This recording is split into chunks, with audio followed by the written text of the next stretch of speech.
When you think of Sparkle Dogland, the question isn't, where's the adventure? But instead, where isn't it? Here, among the wild and the strong, you'll find yourself, where breath can be stolen by the land alone and given back with the laughter of its people, where wacky is the norm and friendship a way of life. Thank God somebody turned the radio off. The room I'm in is sluggishly cold, penetrating through my fur. Wasting another summer day inside, I guess.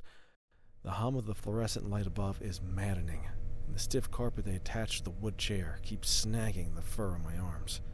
I huff and adjust again, staring forward at the tiled floor between my sneakers. My phone vibrates in my pocket, but I ignore it. I have a show to prepare for.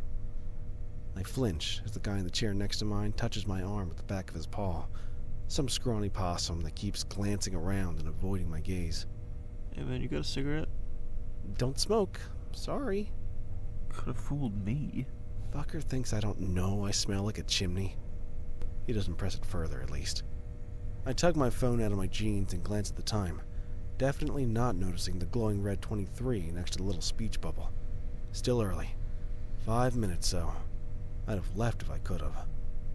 Time ticks by agonizingly slow. I bounce my leg and focus on breathing.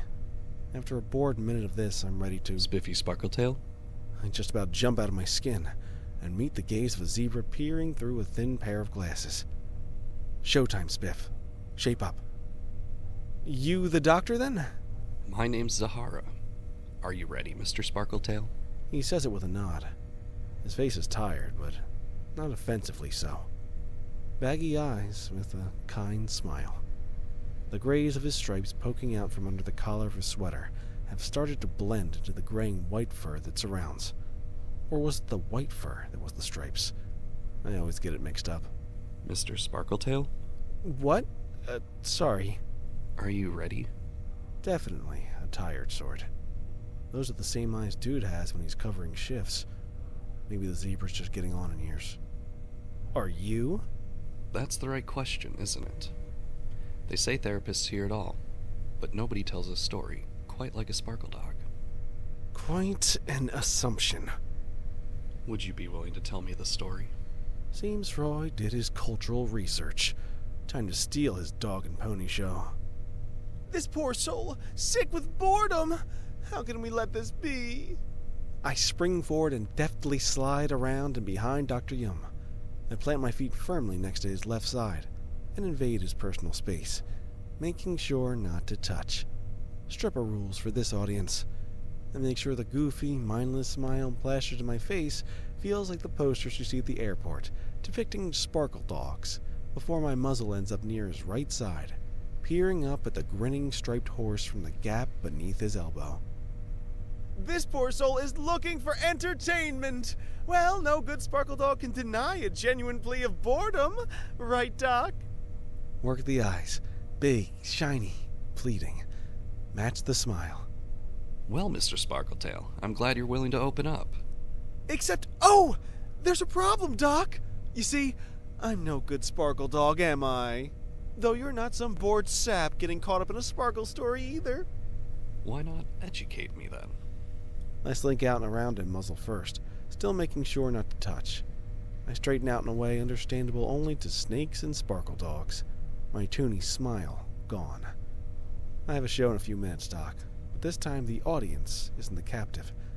I'm going to sing for you. I'm going to dance with you. Hell, I might do a flip. I didn't mean to offend.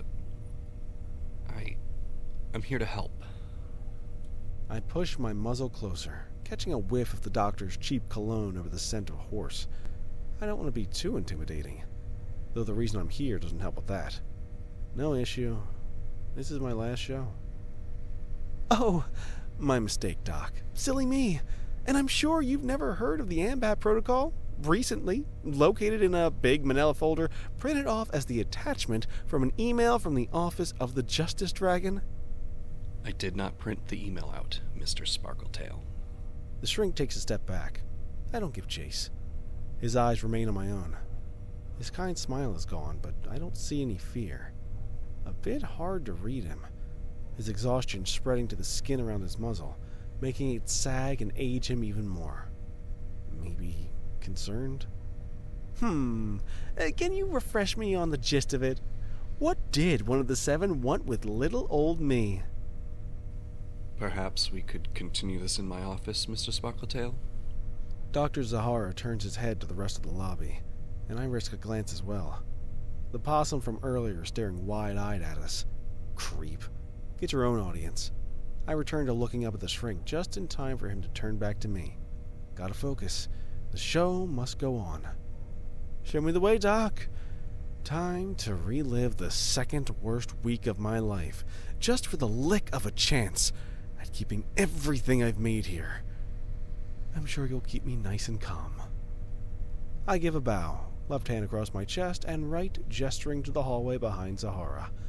I feel him turn, and I follow him past the front desk that had been carved into the wall between this room and what was once an office. Zahara walks a ways down, passing several old oak doors, until he stops at the last one on the left. He holds it open, and with a smirk he imitates my bow. The room is decorated with 3 oversized red armchairs and a brown couch, with one of the old overstuffed seats facing the other furniture across a sturdy coffee table. The only item on it is an old-fashioned tape recorder, already rolling.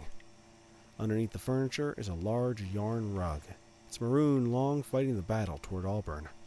Shoved into a back corner next to one of the 2 large windows is a desk with only a small stack of papers and a dinosaur of a computer sitting atop. Next to it is a metal cabinet that really throws off the rest of the homey feng shui. Would you like some coffee? Tea? Hot cocoa, maybe? Coffee's good. I shuffle in, stuffing my hands in the pockets of my jeans. My clothes feel grody after yesterday. Are you all right? My clothes are dirty. Do you need quarters? You give your clients money? I've studied your file, Mr. Sparkletail. I doubt you'll impose. Well, gee, Doc, what's got you studying me? Newest frog? Oh, maybe it's that email I mentioned. What's all that about? Something to do with Ambat? Old villain stories don't seem to have a place here. The Draconic Council has requested that I, ascertain your mental stability in deliberation of the decision of revoking your citizenship. And there it is. Another attempt at getting me into a death trap guild. I throw my arms out and spin onto the brown couch, legs up as I say it. Pardon? The look of confusion and concern on the old horse's muzzle doesn't sit right in my stomach. Enough so that for just a moment I consider breaking character. Deep breath, Spiff. Come on, Doc. You didn't expect the noble Sparkle Dog fight to be a voluntary endeavor, did you? Those heroes and villains across the fault have another name. That being... I lean forward with a smirk. Draftees. Mr. Sparkletail, I will repeat myself. I hope to be of help to you. Those organizations have no sway over my decision. I nod to the tape recorder.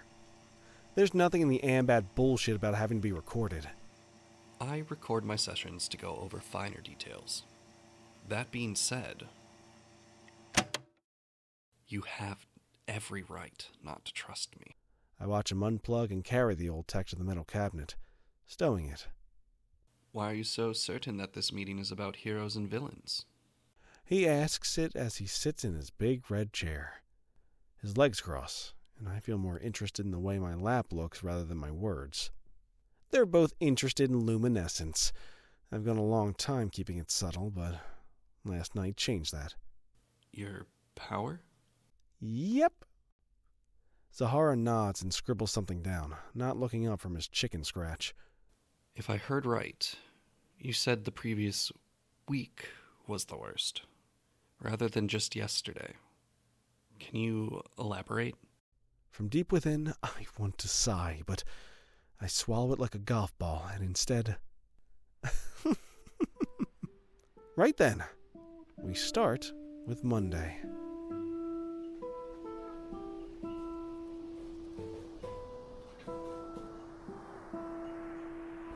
pilot stars Robin Regs as the radio ad reader, Brandon P. Jenkins as Spiffy Sparkletail, Elbie as the lobby stranger, M as Dr. Zahara Yumn, and you as the listener. Sound effects used with permission from freesound.org. The song used for the end credits is Coffee by the Beach by Lumix. Luminescence was brought to you by the little gnomes beneath the writer's bed that keep poking them with sharpened hairbrush handles.